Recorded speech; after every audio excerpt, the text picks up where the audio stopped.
Hot hatches are also known as the Swiss Army knives of cars, the one car to do it all. It's got the performance, practicality and affordability, well, the last one maybe, all in one package.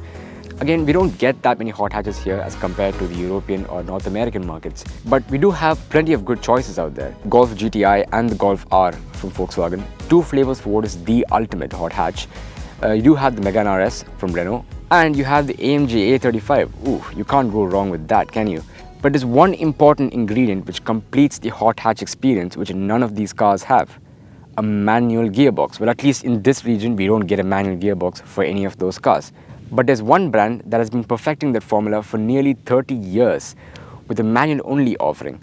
Yes, it's Honda with the Civic Type-R. And today I've got with me the latest and possibly the greatest Civic Type-R ever made, the all-new FL5.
Now, the regular Civic is quite popular here in the UAE market, but the Type-R, not so much. You see, unlike other markets, we didn't get most of the generations of the Civic Type-R. I mean, they weren't officially imported here by Honda, except one, the FN2.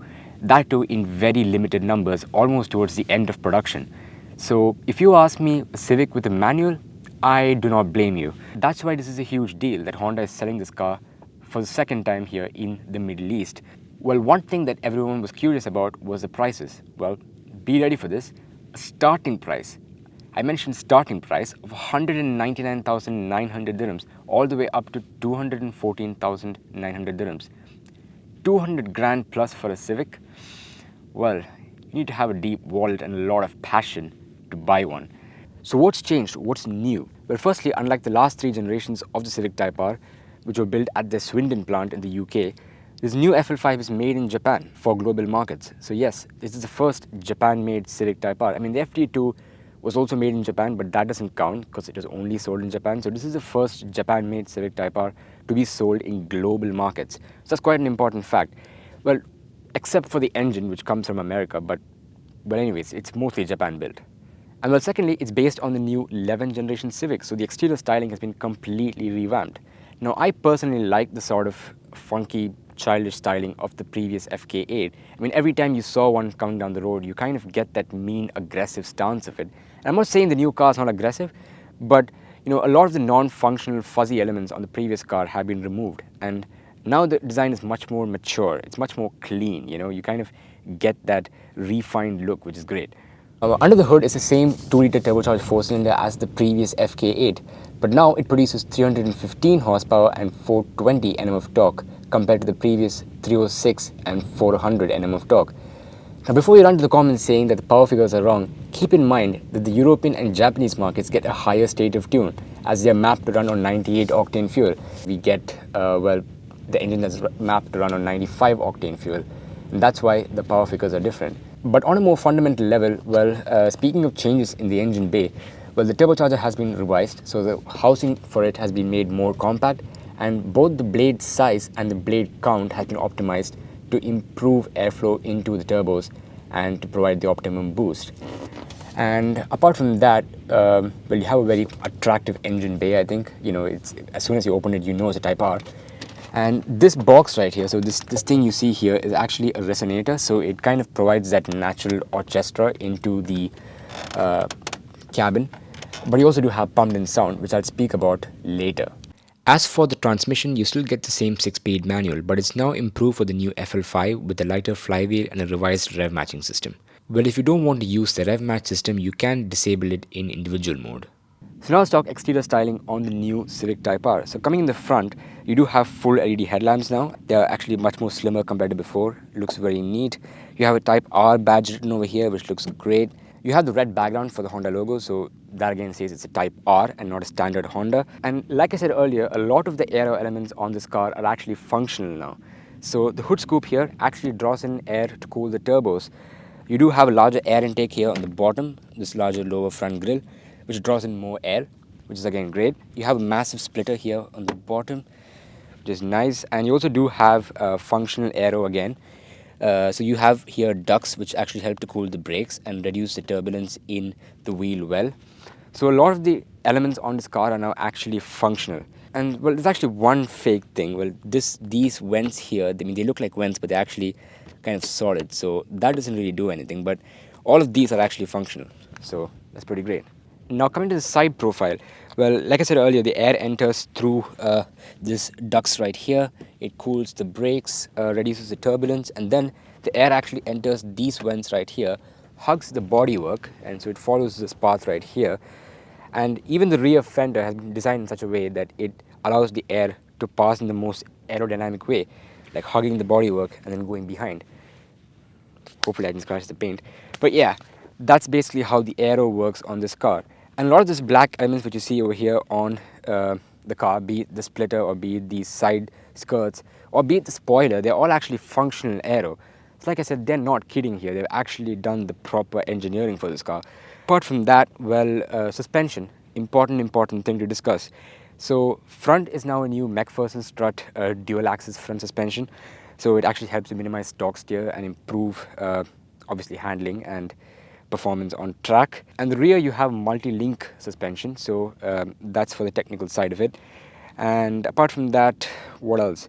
So the overall dimensions of the car has actually become much more bigger. So the length is increased by 0.8 inches, the width is increased by 0.6 inches. So if you see the rear bits right here, so the rear fender, on the previous FK8 you had a lot of those clip-on body kits. In this car it's actually a real fender, so the car has actually become much more wider. The ride height has been reduced by 0.5 inches, the front track has been increased by an inch, the rear track has been increased by 0.75 inches. So these are the more technical details I think you should keep in mind. Now coming to the tires, they have become wider from 245 to 265. So the new FL5 comes with Michelin Pilot Sport 4S as the stock tires. They have a tire size of 265/30 ZR19. So yeah, it's become more wider. And also the carbs they use for the record run for the Nürburgring, it had Michelin Pilot Sport Cup 2 Connect tires. So yes, you can run Cup 2s as well. But I believe they can't be spec'd from factory and you have to get them from Michelin separately or from the dealer. And as for the dealer here, well, I'm not sure. I have asked them and they haven't got back to me yet. So if they did, I'll put it down in the video below.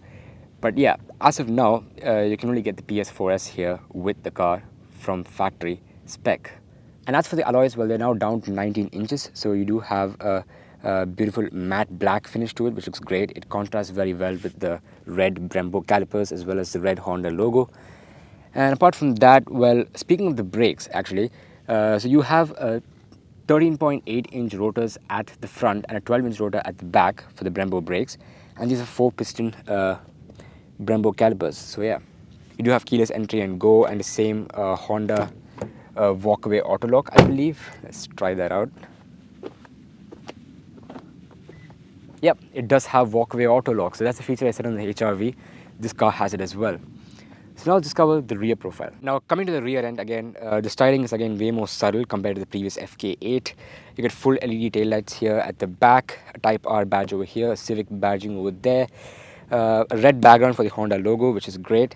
But more importantly, you now get a new spoiler with an aluminium die-cast base, which they say helps to improve downforce and reduce drag, which is exactly what you want on a racetrack. Apart from that, you get a very aggressive diffuser here on the bottom and the signature triple exhaust on the Type-R. So on the previous FK8, I don't know if you've seen it, but I'll put a picture on the screen up here.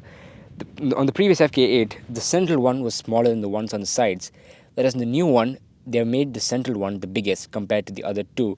so that allows you to have more sound. And also they do have active sound valves, so depending on the driving mode you're in, it's going to sound different. And well, practicality, you still do have that in a Civic Type-R. It is a hot hatch at the end of the day. It has to be practical, right? So let's discover the boot space.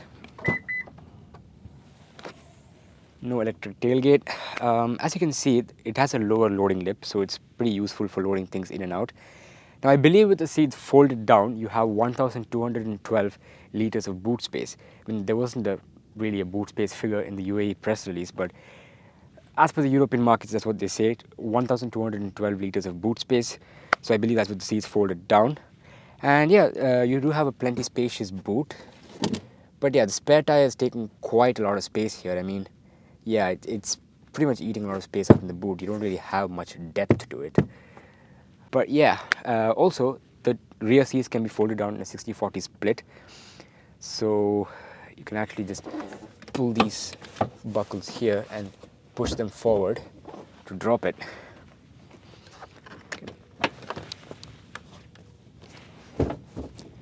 So yeah, you do have enough boot space in a Civic Type-R. It's still practical.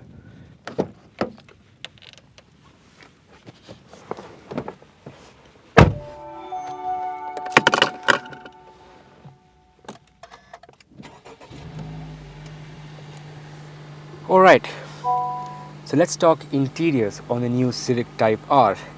So the interior on the FL5 is now based on the new 11th generation Civic Type-R, and I have to say that it's amazing over here. I mean, first of all, just look at this cabin. I mean, the materials used here are all extremely sporty. I mean, starting from the steering wheel itself, it's race inspired. It's got an Alcantara finishing to it, which feels incredibly great. You know, quality is great. The button qualities are nice. You do have controls here for cruise control and your lane keep assist. Here we do have controls for the volume and to control the 10.2-inch driver information display.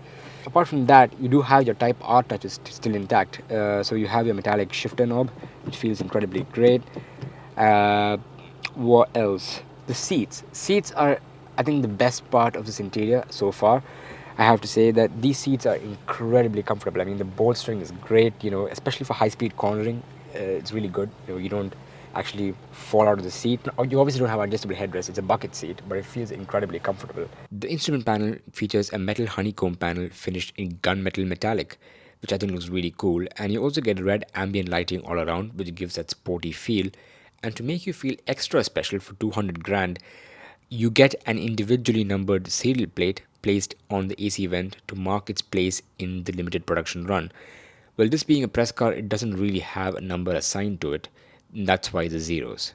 In the center, we get a 9-inch touchscreen infotainment screen which comes with wireless Apple CarPlay and Android Auto.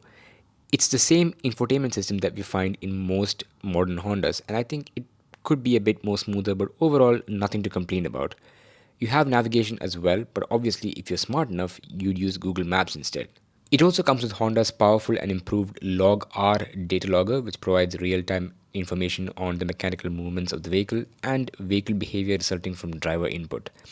Other key features include a stopwatch to record lap times and the ability to share driving videos, lap times, and other data with other Type R owners. Pretty cool, right? As for the sound system, it's a 12-speaker Bose Centerpoint premium sound system. It does come with a subwoofer as well. But honestly, I think it does lag the low-end sound, and at speeds over 80 kilometers per hour, there's so much noise in the cabin from the engine, and if in plus R mode, the pumped-in sound too. So I'd say leave the music and enjoy driving and hearing the car instead. You have different drive modes to choose from: Comfort, Sport, Plus R, and Individual. Plus R makes everything aggressive, reduces the assists, and you have shifting lights and a completely different instrument cluster. Sport gives you the red dials, and Comfort is just similar to your regular dials. Now, another thing is that in Plus R mode, you have pumped in sound. Yes, so there's a speaker located somewhere in the dash that actually pumps in the VTEC sound apart from the acoustics of the engine. Now, some people like it, some people don't. I mean, if you don't like it, just switch it off in individual mode. And speaking of HVAC, I think the biggest gripe that everyone had with its rival, the Volkswagen Golf, is the lack of physical buttons for climate control and the capacitive touch buttons. But in the Civic, you have solid knobs and buttons for the dual zone climate control, and they have a very satisfying click to them when you use it. Further, for connectivity, there are two USB-A ports, a 12-volt charging socket, and a Qi wireless charging pad. The center armrest is also finished in the sewed material, and you have some storage inside. So, what's it like in the back seats of the new Civic Type-R? It's quite comfy actually. I mean, you can't really use the middle seats because you have this embedded cup holders or well, bottle holders in it. So you can put like a bottle in here, a small bottle or a cup of coffee, or in this region, karak. You do have Type R in here at the back. Feels great actually. The seats are actually quite comfortable. There's enough amount of headroom. Under the support is perfect. Enough amount of knee room. There's enough wiggle space for my feet. And yeah, it feels quite comfortable in here. Nothing much to complain really. Yeah, it feels really, really good. So yeah, you have two usable back seats. The middle one cannot be used. No AC vents at the rear, which I haven't seen in a long, long time. But again, you're going to spend most of your time in the two front seats. So I think it doesn't matter. But yeah, the car does cool incredibly well. So I don't think you really need rear AC vents. But yeah, it would have been a cool touch to add. You do have bottle holders again here on the side. So it's quite practical, I would say. And yeah, that's pretty much it. You don't have, yeah, you do have lights over here at the rear. And yeah, again, the same red carpets. A quite high transmission tunnel over here. So this seat is like not usable at all. I mean, there's no headrest as well, so it's pretty much not usable. Well, if you like this video, like it, share it, leave a comment, and don't forget to subscribe. Once again, see you in another video. And for now, enjoy some driving action of the Type-R. Goodbye.